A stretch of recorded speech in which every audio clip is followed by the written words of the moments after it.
Supreme court 53వ ప్రధాన న్యాయమూర్తిగా justice Surya Kant ప్రమాణ స్వీకారం చేశారు. సోమవారం రాష్ట్రపతి భవన్లో జరిగిన కార్యక్రమంలో రాష్ట్రపతి ద్రౌపది ముర్ము ఆయనతో ప్రమాణం చేయించారు.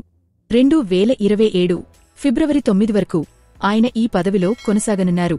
సీజేఐగా బాధ్యతలు చేపడుతున్న తొలి హర్యానా వాసిగా జస్టిస్ సూర్యకాంత్ రికార్డు సృష్టించారు. ప్రధాన న్యాయమూర్తిగా జస్టిస్ బి.ఆర్. గవాయ్ పదవీకాలం ఆదివారంతో ముగిసింది. ఈ నేపథ్యంలో 53వ ప్రధాన న్యాయమూర్తిగా జస్టిస్ సూర్యకాంత్ బాధ్యతలు స్వీకరించారు. 2027 ఫిబ్రవరి 9 వరకు దాదాపు 15 నెలలపాటు ఆయన ఈ పదవిలో కొనసాగనున్నారు. ఈ కార్యక్రమానికి ఉపరాష్ట్రపతి రాధాకృష్ణన్, మాజీ ఉపరాష్ట్రపతి జగదీప్ ధన్ఖడ్, ప్రధాని మోదీ, అమిత్ షా, రాజ్నాథ్ సింగ్, జేపీ నడ్డా, రామ్మోహన్ నాయుడు, పీయూష్ గోయల్ సహా పలువురు కేంద్రమంత్రులు, ఎన్డీఏలో కీలక నేతలు హాజరయ్యారు. Nepal, Bhutan, Sri Lanka, Mauritius, Kenya, Malaysia, Brazil నుంచి దాదాపు 15 మంది విదేశీ ప్రతినిధుల బృందాలు, వారి కుటుంబ సభ్యులు సైతం హాజరయ్యారు. వారిలో ప్రధాన న్యాయమూర్తులు కూడా ఉన్నారు.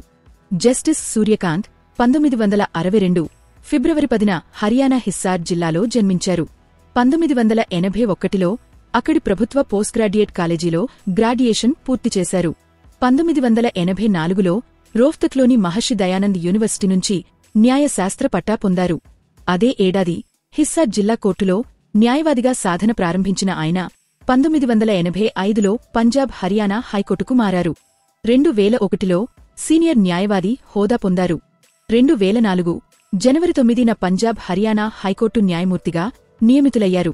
అనంతరం 2018లో హిమాచల్ ప్రదేశ్ హైకోర్టు ప్రధాన న్యాయమూర్తిగా, 2019లో సుప్రీంకోర్టు న్యాయమూర్తిగా పదోన్నతి పొందారు. అలాగే 2024 నవంబరు 12 నుంచి సుప్రీంకోర్టు లీగల్ సర్వీసెస్ కమిటీ చైర్మన్గా పనిచేస్తున్నారు. దాదాపు 2 దశాబ్దాల పాటు సేవలు అందించిన జస్టిస్ సూర్యకాంత్ కీలక తీర్పుల్లో భాగస్వామిగా ఉన్నారు. రాష్ట్ర అసెంబ్లీ బిల్లుల విషయంలో రాష్ట్రపతి, గవర్నర్ ఆలస్యంపై ఇటీవల సుప్రీంకోర్టు ధర్మాసనం ఇచ్చిన తీర్పులో కూడా జస్టిస్ సూర్యకాంత్ ఉన్నారు. ఆర్టికల్ 370 రద్దుపై తీర్పు ఇచ్చిన ధర్మాసనంలో కూడా ఉన్నారు.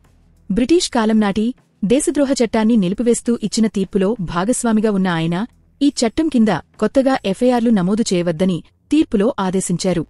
వాక్స్వాతంత్ర్యం, అవినీతి, బీహార్ ఓటర్ల జాబితా, పర్యావరణం, లింగ సమానత్వం వంటి అంశాల్లో ఆయన కీలక తీర్పులను వెలువరించారు.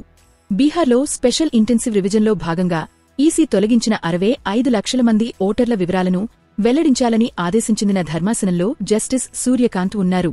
సుప్రీంకోర్టుతో పాటు అన్ని కోర్టుల బార్ అసోసియేషన్లలో 3వ వంతు సీట్లను మహిళలకు కేటాయించాలని ఆయన ఆదేశించారు. 1 ర్యాంక్ 1 పెన్షన్ పథకాన్ని ఆయన సమర్థిస్తూ అది రాజ్యాంగపరంగా చెల్లుబాటు అవుతుందని తీర్పును ఇచ్చారు. ప్రస్తుతం శాశ్వత సర్వీసుల్లో మహిళా అధికారులను నియమించే పిటిషన్పైన వాదనలను ఆయన వింటున్నారు. అలాగే 1976 అలీగఢ్ ముస్లిం యూనివర్సిటీ మైనారిటీ హోదాను పునఃసమీక్షించేందుకు మార్గాన్ని సుగమం చేస్తూ తీర్పు ఇచ్చిన 7 సభ్యుల రాజ్యాంగ ధర్మాసనంలో జస్టిస్ సూర్యకాంత్ ఉన్నారు. పెగాసస్పై విచారణ జరిపిన కేసులోనూ సూర్యకాంత్ భాగస్వామిగా ఉన్నారు. రాష్ట్రపతి, గవర్నర్లు బిల్లుల ఆమోదంపై దాఖలైన పిటిషన్ల విచారణ ధర్మాసనంలో ఆయన ఉన్నారు. 2022లో ప్రధానమంత్రి నరేంద్ర మోదీ పంజాబ్ పర్యటనలో జరిగిన భద్రతా లోపంపై దర్యాప్తు చేసేందుకు నియమించిన కమిటీలో జస్టిస్ సూర్యకాంత్ కూడా ఉన్నారు.